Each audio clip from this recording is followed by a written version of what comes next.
하나님은 우리를 약속한 땅으로 들여보내시기를 원하고 계십니다.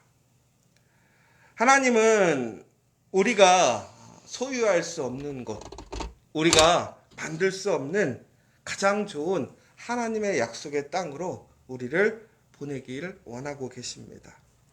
여러분들 그 사실을 기억하시면 좋겠어요. 하나님께서는 우리에게 가장 좋은 것, 또한 하나님께서 우리를 위해 가장 좋은 것을 예비하고 계심을 우리는 기억해야 될 줄 믿습니다. 특별히 우리가 그러나 하나님의 은혜에 들어가기 위해서 어떻게 해야 될 것이냐. 하나님은 분명히 오늘 내가 예비한 곳에 이르게 하시겠다라고 분명히 말씀하셨습니다. 여러분, 이것은 단순히 우리가 막연하게 생각하는 것이 아니라 바로 오늘 하나님의 말씀으로 우리에게 주어졌다라는 사실입니다. 그런데 여기서 한 가지 조건이 있어요. 뭐냐면 우리에게 하나님께서 하나님의 약속의 땅을 주시려고 하는데요. 우리가 생각하는 어떤 인간적인 조건이 아닙니다. 바로 그 땅은 바로 그곳에 들어가야지만 누릴 수 있다라는 사실입니다. 여러분, 아무리 하나님께서 우리에게 좋은 것을 주시고 또한 그것을 누리게 한다고 하실지라도 우리가 하나님의 약속의 땅에 들어가지 않으면 결코 그것을 누릴 수 없는 거예요. 우리가 우스갯소리로 그런 얘기 하잖아요. 아무리 좋은 밥상을 차려줘도요, 자기가 떠먹지 않으면요, 결코 그것을 먹을 수 없잖아요. 내 눈에 다 보여요. 냄새도 나고요. 정말로 우리는 그것이 좋은 것인 걸 알아요. 그러나 먹지 않는다면, 먹을 수 없다면 그림의 떡인 것이지요. 하나님께서는 바로 그러한 모든 것들을 우리에게 허락하셨어요. 그러나 조건이 있죠. 바로 우리가 그 약속의 땅, 바로 그 약속의 가나안으로 들어가야 복을 누릴 수 있다는 사실입니다. 하나님은 믿음의 사람들에게, 하나님의 자녀들에게 바로 이러한 영광스러운 유업을 주고 싶어 하십니다. 그런데 우리가 아직도 우리의 땅, 옛 과거의 애굽의 땅, 혹은 훈련받는 그 땅에만 머물러 있는다면 결코 우리는 하나님의 땅에 들어갈 수가 없는 거예요. 여러분, 왜 하나님께서 이스라엘을 애굽에서 출애굽시키셨습니까? 단순히 그들을 자유케 하시기 위해, 그들의 어려움과 그들의 그 부르짖음에 응답하시기 위한 것이 아니었어요. 그들의 실제적인 어려움과 또한 그들의 잃어버렸던 자유함을 되찾아서 천국에는 어떻게 하시기 위한 것입니까? 단순히 그들을 그 순간에 편안하게 하기 위함이 아니라 더 나아가서 바로 하나님의 약속의 땅 가나안으로 인도하시기 위해 그들을 출애굽시키셨다는 사실이에요. 여러분, 우리를 하나님께서 구원해 주셨습니다. 그러면 우리를 구원해 주신 그 은혜가 오늘 우리에게는 너무나 크고 놀라운 기쁨이에요. 복이에요. 그러면 하나님께서 우리를 구원하게 하시고 또 우리를 하나님의 자녀가 되게 하셨던 이유는 무엇입니까? 단순히 그 구원의 복을 누리라고? 아니죠. 바로 우리가 그 구원받은 자로서 어디에 이르게 하시기 위한 것인가요? 바로 하나님의 나라 천국에 바로 우리가 들어가게 하시려고 우리를 그 죄에서 구원하게 하셨다라는 거예요. 여러분, 그러니까 우리는요, 항상 우리의 목적지, 하나님께서 우리를 위하여 세우신 그 목적지가 어디인가를 항상 기억해야 한다는 사실이에요. 지금의 문제와 어려움들을 해결해 주는 것은 그 과정의 일부분일 뿐이라는 거예요. 우리는 항상 그 끝을 기억하고 그곳을 향해 나아가고 그곳에 들어가야지만 진정한 하나님의 은혜와 복을 누릴 수 있다는 사실입니다. 여러분, 오늘 여러분들은 지금 무엇을 원하고 계십니까? 여러분들의 가장 큰 기도의 제목의 그 목적은 무엇입니까? 오늘 우리가 정말로 다시 한번 하나님께 기도해야 될 것은 바로 하나님께서 우리를 향해 세우신 그 가나안으로, 하나님께서 세우신 그 목적지로 나아갈 수 있도록 우리는 이 시간 다시 한번 힘껏 기도해야 될 줄 믿습니다. 그런데 문제는 뭐냐면요, 이 진리를 모르는 사람들이 너무나 많아요.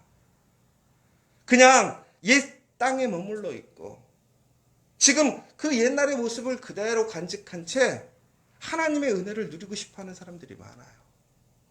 여러분, 우리가 하나님을 만나고 은혜 안에 들어왔음에도 불구하고 옛사람의 모습을 버리지 못하는 거예요. 옛사람의 그러한 삶의 기준과 가치를 버리지 못하는 거예요. 그리고 계속 그 바운더리에 남아있으려고 하는 거예요. 이스라엘 사람들이 종국에는 어떻게 되었습니까? 애굽에 대한 그 향수, 그 익숙함에 머물러 있게 되었을 때 그들은 그 빠른 길을 내비두고 그들은 광야에서 계속 방황하는 삶을 살게 되었습니다. 여러분, 이처럼 우리가 분명한 목적지를 이해하지 못하면 우리의 삶은 방황하게 되어 있어요. 여러분, 우리가 지금 해야 할 일은 이제 그 방황을 정리할 때가 되었다라는 사실이에요.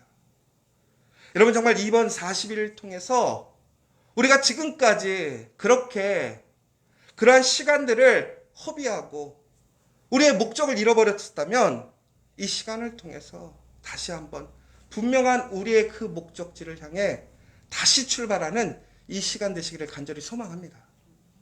그런데 이것은 우리의 힘으로 가는 것이 아니라 하나님께서 오늘 우리와 함께 하시며 구름 기둥과 불 기둥으로 우리를 오늘도 인도해 주신다라는 사실이에요. 그럼 우리가 해야 할 일은 무엇입니까? 그곳을 향해 걸어 나아가는 거예요. 그래, 놀라운 사실이 하나 있어요. 여러분, 가나안은 우리가 만드는 것입니까? 결코 그렇지 않아요. 가나안은 이미 하나님께서 만들어 놓으신 곳이에요. 그러면 우리가 해야 할 것은 무엇입니까? 만드는 것이 아니라 들어가는 것이 우리의 사명이고 본분이라는 사실인 것이죠. 여러분, 저는 오늘 이 이야기가 오늘 많은 이야기들 중에서도 많은 생각을 하게 되는 것 같아요.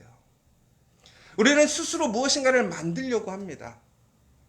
그러나 중요한 것은 하나님께서 우리에게 만들기를 원하시는 것이 아니라 하나님의 말씀에 순종하고 하나님을 신뢰함으로 하나님이 인도하시는 곳으로 들어가기를 원하신다라는 거예요. 그런데 여러분, 우리는 우리의 주체적인 내가 중심이 되어서 무엇인가를 만들려고 그래요. 여러분, 만드는 것은 참 좋아요.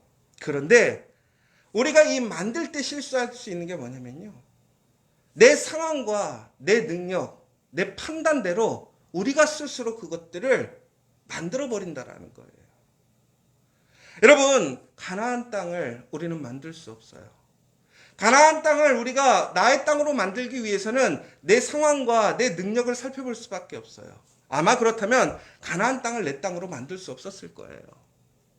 그러나 하나님께서 우리를 그곳으로 인도하시기 때문에 우리는 내 능력으로 감당할 수 없음에도 불구하고 그 길이 내가 생각할 수 없고 꿈꿀 수 없는 길일지라도 우리는 들어가는 것이 사명이기 때문에 순종하고 들어가게 되면 천국에는 내가 만들 수 없는 그것을 하나님께서 만들어 주신다라는 사실입니다. 여러분, 제가 생각해 봤거든요. 우리 그런 얘기 있잖아요. 비전 메이커. 뭐 이런 얘기가 있잖아요. 뭐 메이커. 우리가 만들어가는 사람이라는 얘기죠. 참 좋은 얘기인 것 같아요. 근데 우리는 메이커가 아니에요. 팔로워예요. 따라가는 사람이라는 거예요. 그렇다면 팔로우는 아무 일도 하지 않느냐? 그렇지 않습니다. 여러분, 한번 생각해 보세요. 정말로 저기에 들어가면 죽을 것 같아. 완전히 들어가면 거기에는 소망이 없고 완전히 고생길이 열리는 길이야. 여러분들 그 길로 들어가시겠어요? 절대로 만들어가지 않습니다. 그런 길을. 그런데 우리가 들어가야 되는 길이라고 한다면 우리는 들어갈 수밖에 없는 거예요. 근데 그때는 우리가 만드는 것이 아니라 하나님께서 만드시기 때문에 우린 들어가서 하나님의 말씀으로 하나님의 능력으로 그것을 지나갈 수 있는 힘을 얻게 되는 거예요. 그 가운데 분명히 고난과 시험과 연단이 올 거예요. 어려움이 올 거라는 것이죠. 그러나 우리는 그 가운데서 하나님을 따라서 그 목적지를 향해 들어갔기 때문에 하나님께서는 그 땅을 우리에게 주시는 거예요. 우리가 그 땅을 소유할 수 있도록 우리와 함께 하시고 승리케 하시는 거예요. 여러분, 이스라엘 사람들이 많은 전쟁 속에서 특히 다윗과 골리앗이 싸울 때 보세요.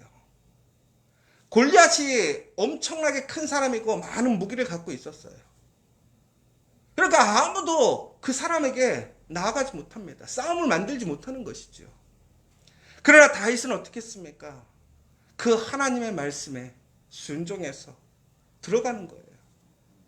오히려 그는 더 많은 것을 채우고 들어가지 않았어요.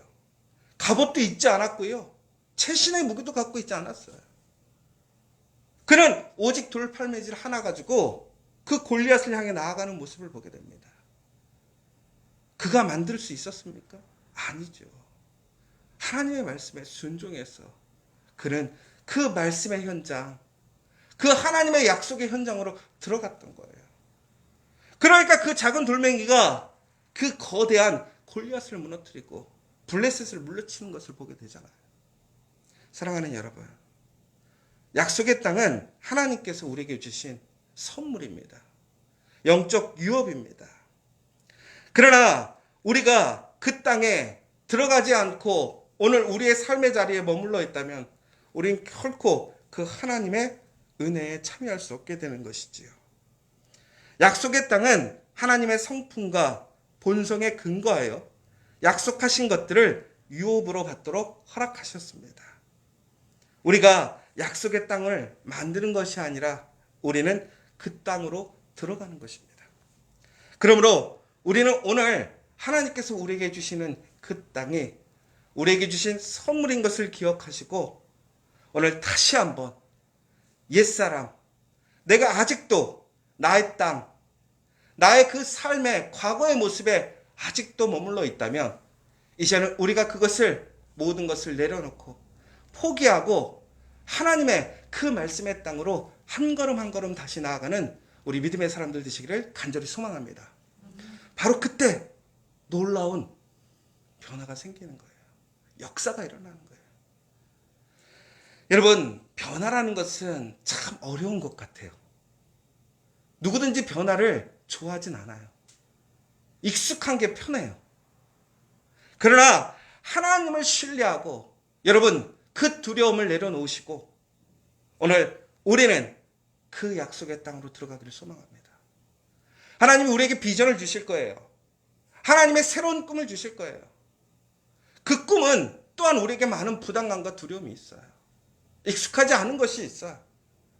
그러나 우리가 해야 할 것은 그것을 만들어내는 일이 아니에요. 제가 우리 커피아 교회에 이제 10년에 대한 새로운 비전과 계획들을 기도하고 있어요. 참 어렵더라고요. 힘들더라고요. 그런데 내가 만들면 답이 없어요. 우리의 가정도 마찬가지고 일터도 마찬가지고 공동체도 교회도 마찬가지예요.